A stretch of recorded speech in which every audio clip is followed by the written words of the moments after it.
सुनिए, कांग्रेस की सरकार, हम राजद की बात कर रहे हैं कि राजद ने कन्हैया कुमार का टिकट क्यों काटा?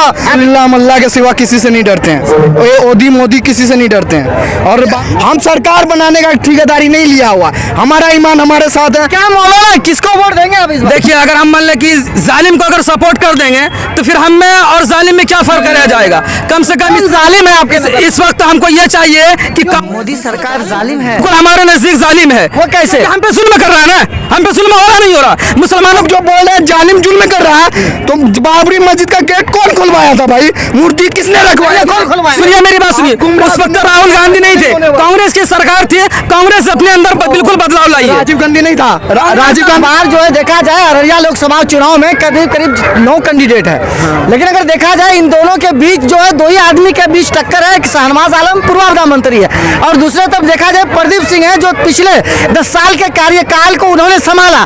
क्या उन्होंने कुछ किया या नहीं? देखिए, काम तो ये भी हम एक क्वेश्चन, हम लोग पढ़े लिखे जाहिल नहीं है कि किसी के कहने पे किसी का जयकारा लगा देंगे। क्वेश्चन इनसे भी होना चाहिए, जो आपदा प्रबंधन मंत्री था, इसने अपने क्षेत्र में क्या काम किया? ठीक, कोई काम नहीं किया। ठीक, जो एकदम एक्चुअली अगर आप दिखाने के लिए हैं, अगर आप हमको पूछे हैं तो हम वही आंसर दे रहे हैं। ठीक, दूसरी बात, हम पढ़े लिखे हैं, आप बोलिएगा राजद को अभी लोगों के दिल में एक बात आता है कि हम राजद को वोट देना नहीं चाहता, लेकिन किस लिए वोट दीजिएगा? तो देश बचाने के लिए। देखिए, हम मुसलमान हैं, मेरा नाम सबाब अनवर हुआ, अल्हम्दुलिल्लाह। आप ये बात बताइए, मुसलमान में कहता है तेजस्वी यादव का नारा था, जिसकी जितनी जो भागीदारी उसकी उतनी हिस्सेदारी। तो हम तो आज बोलते हैं देश बचाने के लिए। कुछ अगर पूछिएगा आइए ऐसा क्यों हो रहा, जैसे मोदी जी बोलते हैं देश खतरे में है, तो ये लोग के जवान पे क्या हम देश बचाने की लड़ाई वो अकेला लड़ सकते हैं? मैं उससे पूछना चाहता हूँ। ठीक, क्या उसमें पप्पू यादव का सहायता नहीं था? कन्हैया कुमार को क्यों दिल्ली भेज दिया गया? अगर वो बिहार से कोई सीट पे रहते तो वो निकाल नहीं लेते अपना सीट, आराम से निकालते कि नहीं निकालते? क्योंकि वो अपना जाति मफाद देख रहे हैं कि अगर कन्हैया कुमार उपज जाएगा तो फिर मेरा उसका लोकप्रियता हद से ज़्यादा हो जाएगा। तो हम उसके परिवार का विकास करने के लिए हम लोग गुमराह होने का काम क्यों करेंगे? क्या कहीं ना कहीं अगर देखा जाए आपका जो निशाना है और जो आपको कहना एक संदेश के तौर पे आप कह रहे हैं, और कहने कहीं मुसलमान समाज को वक्त के लिए इस्तेमाल करके और दूसरे पार्टी जो उनके विपक्ष में खड़ा है, जिनको दुनिया चाहती है और बिहार के लोग भी चाहते हैं, उनको टिकट नहीं देने पर आपका इस तरह गुस्सा फूटता है? क्या अगर यही पप्पू यादव को अगर टिकट मिल जाता तो उनको डर था कि आगे चल के मेरा सत्ता खतरे में आ जाएगा? पप्पू यादव ही ना साहब, ठीक, कन्हैया कुमार, हम अनपढ़ नहीं ना कि हम जय जयकारा लगा देंगे किसी के साथ की कुछ नहीं समझ। हम सब चीज़ का ये कर एक्सप्लेन, आप हमसे डिबेट करवा लीजिए इस टॉपिक पे। क्या हमने कुछ बोला उसमें सच्चाई नजर नहीं आई? और ये चीज़ जो मोदी के डर से हम नहीं डरते, अल्हम्दुलिल्लाह मेरा ईमान मजबूत है, अल्लाह के सिवा किसी से नहीं डरते। आपका नाम क्या? मेरा नाम सबाब अनवर हुआ। सबाब अनवर साहब। और हम इस बार हम अपनी बात बताते हैं। ठीक, हम इस बार तेजस्वी यादव को ये कहना चाहेंगे, तुम जो समझ लिए हो मुसलमान को बदवा मजदूर और ये डराने का काम जो करोगे कि मोदी से डरो, तो हम लोग डरने वाले नहीं हैं। और इस बार हमको लगता है, देखिए हजरत उमर रज़ी अल्लाह अन्हु कहते कि बेगैरत, ठीक, बेगैरत दोस्त को दस्तरखान पे मत बैठाओ कि गैरतमंद दुश्मन को दस्तरखान पे बैठाओ। क्या ये चीज़ किसी से परहेज है? तो हम उसको यही बात कहना है, इस बार मुसलमान में ईमान बाकी है और तुमको इस बार अल्लाह ताला कहा ना कि अगर गलत करोगे तो ये दुनिया में ही दिखा देंगे। एक सीट भी नहीं बचेगा, अगले बार भी पिछले बार भी नहीं बचा था, इस बार भी नहीं बचेगा, समझे? ये चीज़ लिख के ले लीजिए। यानी तेजस्वी यादव जो अभी उदाहरण के मैदान में आए और जो उन्होंने कहीं ना कहीं अगर देखा जाए आपका जो वार है कि मुसलमानों को वो डरा धमका कर इस बार भी वोट लेना चाह रहे हैं। बिल्कुल, सीमांचल के बिल्कुल, उनको क्या देश खतरे में है, संविधान खतरे में। एक ही बात पूछा जाता है, कुछ भी कहा जाता है। अभी रोनिया इसका मिसा भारती, क्या संविधान खतरे में? एक मिनट, मिसा भारती से पूछा गया था, मैं आपका भी आंसर दे। मिसा भारती से जब पूछा गया था, हम तो देश बचा। जब तेजस्वी यादव, आप पूछ रहे हैं हमको क्या आज जो आप तेजस्वी यादव से, तो आज क्यों नहीं कोई तेजस्वी यादव से क्वेश्चन किया था कि आप पूर्णिया के सभा में खड़े होकर कहते हैं या तो इंडिया को जिताओ या तो एनडीए को जिताओ और दूसरे को मत दो? क्या मुसलमान ठेका लिया आपको सत्ता का मलाई खिलाने के लिए? ठीक, तो हमारे घूम रहे पास कोई वैसा ऑप्शन नहीं है ना, हमारे पास कोई ऑप्शन है। एक मिनट, हम आपको उसका भी, जनता से जन आधार बनता है। हाँ, बेशक। आप पढ़े लिखे हैं, जी, बिल्कुल। ठीक, हम ये नहीं बोलेंगे। आखिर हम अभी देखे, हम ये नहीं बोल रहे हैं आप वोट दीजिए, लेकिन हम अपना, मेरा ईमान मेरे साथ है। हम किसी ना, हम जालिम के साथ रह सकते तो नहीं हम मुनाफिक के साथ रह सकते हैं। ठीक, हम बताते हैं ऑप्शन, क्या निर्दलीय को हम जिताने का काम नहीं कर सकते हैं? तो निर्दलीय वैसा है नहीं ना कोई हमारे पास की जो मान ले कि डीएसपी का कैंडिडेट आप जीत के आप गारंटी, आप अपना वोट दीजिए ना, आप अपने वोट का मालिक लिए हैं। आप अनुमान से पता चल रहा है ना? नहीं, अनुमान से क्या पता चलेगा? आप उसका तरफदारी नहीं कर रहे हैं, आप तेजस्वी यादव का तरफदारी कर रहे हैं। आप अपनी बात रखिए, आप अपनी बात रखिए। ठीक, अगर नहीं समझेगा तो नहीं समझेगा, जो समझे। हम सरकार बनाने का ठेकेदारी नहीं लिया हुआ, हमारा ईमान हमारे साथ है। क्या मौलाना, किसको वोट देंगे आप इस बार? देखिए, अगर हम मान ले कि जालिम को अगर सपोर्ट कर देंगे तो फिर हम में और जालिम में क्या फर्क रह जाएगा? कम से कम जालिम है आपके इस वक्त हमको ये चाहिए कि मोदी सरकार जालिम है।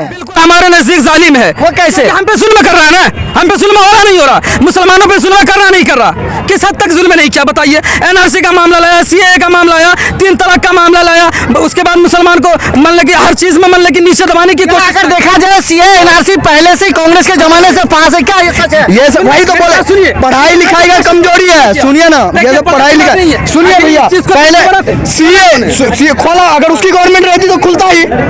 आप जो बोल रहे हैं जालिम जुल्म कर रहा है, तो बाबरी मस्जिद का गेट कौन खुलवाया था भाई? मूर्ति किसने रखवाया? कौन खुलवाया? सुनिए मेरी बात सुनिए, उस वक्त राहुल गांधी नहीं थे, कांग्रेस की सरकार थी, कांग्रेस अपने अंदर बिल्कुल बदलाव लाई है। राजीव गांधी नहीं था, राजीव गांधी था या नहीं था? राजीव गांधी नहीं। आज एक मिनट, हम बिहार के मौजूदा इस पे चर्चा कर लेते हैं। आप तेजस्वी यादव को किस बेसिस पे वोट दीजिएगा? देखिए, किस बेसिस पे तेजस्वी यादव की अगर बात की जाए तो अभी के हालात में जिस हिसाब से वो 17 महीना है ना, मान ले कि ये उप सीएम थे, तो उस समय की बात कहा जाता है कि पिछले 70 साल से कांग्रेस राज की, बस यही 17 महीना याद रहा। एक मिनट मेरी बात सुनिए, आप क्या सवाल का हम जवाब दे रहे हैं कि आप जो बोल रहे हैं 70 साल राज किया, लेकिन उस कांग्रेस में और इस कांग्रेस में फर्क है या नहीं, हमको ये बताइए पहले। बिल्कुल हमको फर्क है। कांग्रेस दूसरा था, अभी का कांग्रेस दूसरा है। इनको ये भी नहीं पता, इनको ये भी नहीं पता कि काम नौकरी देने का काम मुख्यमंत्री करता है, उप मुख्यमंत्री करता है भाई। आप क्रेडिट चोरी कीजिएगा तो कोई सत्ता से नहीं हटेगा, बंदा देगा, सीट देगा, नौकरी देगा युवाओं को। नीतीश कुमार कहिएगा कि हमारा सरकार बना, हम दे दिए हैं नौकरी। तो ये आप किसी का क्रेडिट चोरी कीजिएगा तो कोई कैसे आपके साथ रहेगा? ठीक, हम ये बात बताते हैं, अभी मुसलमान बोलता है, हम मुसलमान उसके साथ दे, मल्ला का सब अलग नेता हो सकता है, तो वैसी कहा नहीं मुसलमान का नेता हो सकता है भाई? बिल्कुल हो सकता है। अगर अवैसी यहाँ से अगर बीजेपी का भी टीम है, बीजेपी का बिल्कुल नहीं है, बिल्कुल गलत बात है। मौलाना एक minute, Maulana sorry to interrupt you. ठीक, मौलाना साहब आपसे हम एक बात पूछा, अभी आप बोल रहे हैं ना, ठीक, ईमान का बात कीजिए। गुजरात में जब कांग्रेस की सरकार रहते हुए दंगा हुआ था, तो वहाँ का जो मुसलमान सांसद था उसके घर में उसको आग लगा दिया गया, उसको उसी में झुलसा दिया गया। क्यों नहीं कांग्रेस आवाज उठाया? सुनिए, ठीक, क्यों राजद के लिए कोई सबसे ज्यादा वफादार डॉक्टर मरहूम मोहम्मद साबुद्दीन साहब था, जिसने अपने जान का आहुति दे दिया, अपने ईमान का सौदा नहीं किया। ठीक, उसके ऊपर इतना अत्याचार हुआ, क्यों नहीं राजद उसके लिए आवाज उठाया? और इस कांग्रेस में फर्क राजद क्यों नहीं आवाज उठाया? कांग्रेस अपनी पार्टी कांग्रेस अपनी पार्टी को सुधारा। पहले कांग्रेस पार्टी जो गलती किया, अब वो गलती दोबारा नहीं करेगा, अब वो गलती दोबारा नहीं करेगा। राजद की बात कर रहे हैं, राजद बिल्कुल सुधार लाया अपने पार्टी में। राजद कैसे सुधार लाया? बिल्कुल सुधार लाया। देखिए सुधार कैसे नहीं लाया? अरे हम वो नहीं, अभी मौजूदा बात कर लीजिए, हम राजद और इसमें डॉक्टर मरहूम से मोहम्मद साबुद्दीन से ज्यादा कोई कुर्बानी दे सकता है?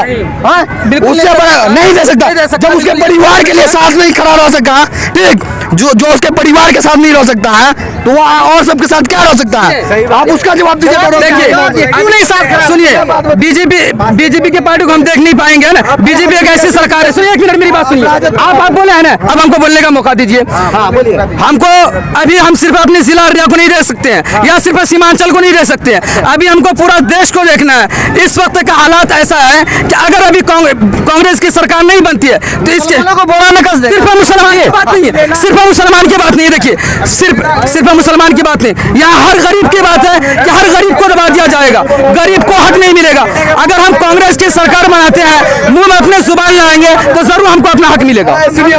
सॉरी टू इंटरप्ट यू, आज आते ही हम तेजस्वी यादव का बात बोलते हैं, मौजूदा हालात को देखने का बात बोलते हैं, ठीक, मक्खन खाने का बात नहीं करते। हम माने कि हम राजद को वोट देंगे, ठीक, कहा नहीं पप्पू यादव को टिकट मिला, कहा नहीं अन्ना साहब को टिकट मिला, कहा नहीं कन्हैया कुमार को टिकट मिला जी। तेजस्वी यादव का औकात है, अकेला देश बचा लेगा। तेजस्वी यादव का औकात है, अकेला संविधान बचा लेगा, अकेला संविधान बचा। ये सत्ता 2 टिकट डॉक्टर रोनी आचार्य किडनी दे दी तो उसको टिकट दे दीजिएगा, ठीक। मीसा भारती राज्यसभा सांसद भी है, उसके बाद लोकसभा का टिकट हार भी रही है, इलेक्शन हार भी रही है, उसको आप टिकट दे रहे हैं। आप सिर्फ आप ही बोल रहे हैं, मैं किसी को बोलने का मौका नहीं दे रहा। जवाब बोलेगा भाई कोई, बोलने का सबको दीजिए तब मैं बोलेगा कोई। आप अगर पप्पू यादव की बात की जाए, कन्हैया कुमार की बात की जाए, कन्हैया कुमार को क्या टिकट नहीं मिला, हमको वो जवाब दे। कहीं से टिकट मिला या नहीं मिला? कहीं से टिकट दिया ना, जहाँ से उसको जीतने का अनुभव मिला, जहाँ से कांग्रेस को लगा कि भाई कन्हैया कुमार टिकट ये सीट निकाल सकता, वहाँ से उसको टिकट मिला। कैसे निकाल सकते? निकालने का चांस पप्पू यादव लेगा। क्या कहेंगे पप्पू यादव की बात, भाई साहब कहेंगे जहाँ से सरफराज को टिकट क्यों नहीं मिला? सरफराज में क्या दिखा और शाहनवाज में क्या दिखा जो तेजस्वी शाहनवाज को टिकट दिया? आप पूरे मतलब जिला का मतलब कि पूरा घूमे हैं पूरा यहाँ सुनिए, एक मिनट रुकिए, इनसे बात पूरा जिला को घूमे हैं आप, इसीलिए तो बोल रहा हूँ। शहनवाज आलम की बात की जाए तो पूरे जिला में जाने जा रहे हैं और हर जिले का हर गांव का आदमी पसंद कर रहा है। सुनिए एक तंडी मौलाना साहब आपसे एक को है, हम पढ़े लिखे हैं, हम किसी के बात में नहीं है, हम माने शहनवाज का तरफदारी कर रहे हैं, हम राजद को भी पीछे हटाए, ठीक। सुनिए पहले मेरी बात कर नहीं, कांग्रेस अभी पहले आप कैंडिडेट का, आप कैंडिडेट मंत्री बना के क्या आपको क्या किया तो इसके लिए तो क्या महीने में क्या आसगरा वाला पुल क्यों नहीं बना? देखिए आसगरा वाला पुल क्यों नहीं बना बताइए? मैं तो ये बोल रहा हूँ, सरफराज जितना मेहनत लोकसभा में किया था वो सिर्फ अपना जो कि प्रखंड में ही किया था। सरफराज ने क्या काम किया था हमको बताइए। हम सरफराज के बात पे नहीं आते हैं, सुनिए कांग्रेस की बात, सरकार हम राजद की बात कर रहे हैं। राजद ने कन्हैया कुमार का टिकट क्यों काटा? कैसे नहीं टिकट काटा? नहीं, जहाँ से उसका जो हम आप उदा के रहने वाले, आप उदा के रहने वाले, सुनिए आप उदा के रहने वाले हैं, आपको हम दे देंगे हमारे बरगाची से, आप जीत जाइएगा। दिल्ली में नहीं, जो जितना मजबूत यहाँ पे जितना सिक्योर हो सकता है। कन्हैया कुमार वहाँ से खुश नहीं है, अगर खुश नहीं होता तो वो सीट नहीं लेते, बिल्कुल इनकार कर देते, बात करते, सीट लिए नहीं लिए। सुनिए मौलाना आप सुनिए, जैसे कि भाई साहब कहे हमारा घर जो है जिस क्षेत्र में है वहाँ छोड़ के दूसरा क्षेत्र टिकट देना कितना असंभव है। अगर वहाँ हमारा दबदबा है तो बिल्कुल वहाँ से जीत सकते हैं हम। वैसे तो आपको जितना आपके गांव के लोग पहचानेंगे क्या दूसरे गांव को? वहाँ उनसे मोहब्बत करने वाले लोग हैं, वहाँ कन्हैया कुमार की बात कर रहे हैं, कन्हैया कुमार से वहाँ मोहब्बत करने वाले लोग हैं, इसलिए वहाँ से उनको टिकट मिला है।